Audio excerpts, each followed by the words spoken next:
exactly, yeah. And so I thought the only reason she's getting elected when everyone hates her is because she's convinced people through the media and through her personal power of the way she's using her party to guide the country. The only way she's getting in is because people are actually scared to be the alternative. She's persuaded us through that media manipulation that there is no alternative. That's what she said. There is no alternative. Of course, there's a bloody alternative. You know, there's always an alternative. And yeah, so I guess that was the first one. And then I was so enraged by kind of the Iraq situation that then I wrote "Not in My Name." You know, quite a long time later. That was probably my second real completely political song. And but mainly what I write is social comment. You know, the way I think it affects my life and the way it affects the lives of the people I see around me.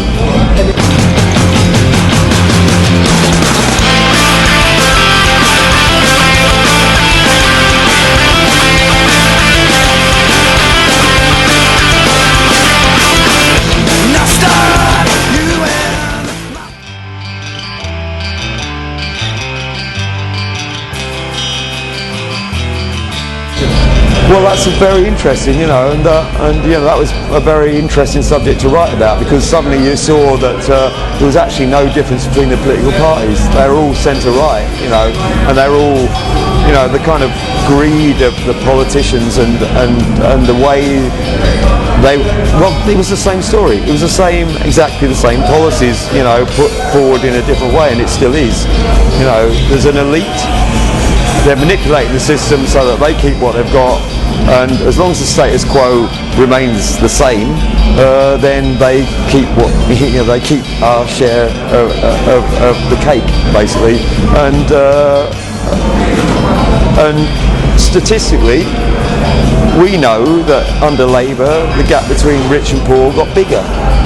How does that happen? What is that about? The so-called Workers' Party can't even manage to tip that balance, you know. So it's clear. It's the whole political system is a crock. You know, you're being given a choice between three bad things, you know. Yes. And you know, it's undermining democracy.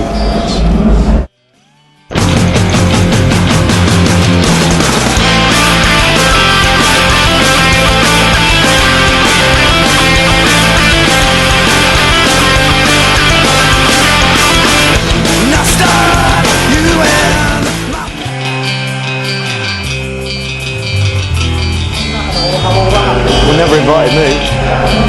That's my thoughts on it. They never invited me. I'd have a couple of words to say about that. You know, what? It's just pathetic. It's pathetic. You know, to think that Tony Blair invited Noel Gallagher into number 10 makes him cool. It's pathetic to think that David Cameron claims. He claims something like. Eaton Rifles is his favourite song. Which one? Eaton Rifles is his favourite song. Did he say that?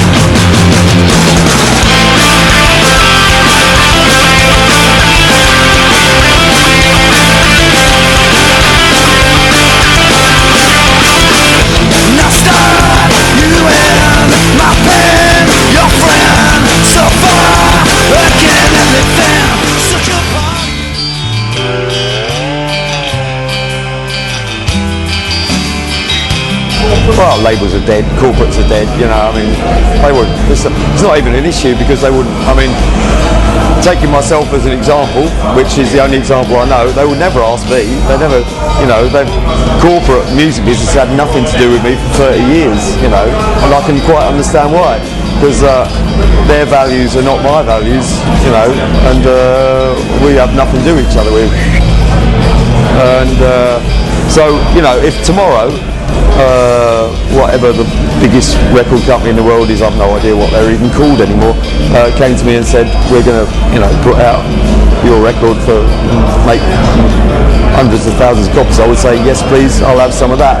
Let's get my message out there. But we know that's not going to happen. The whole paradigm between what they're doing and what I'm doing is totally different. So it will never happen. It's a fake question because we know that won't happen. But if they did, I'd say yes please. My message is better than your message. I'll ride on the back of you. Yeah.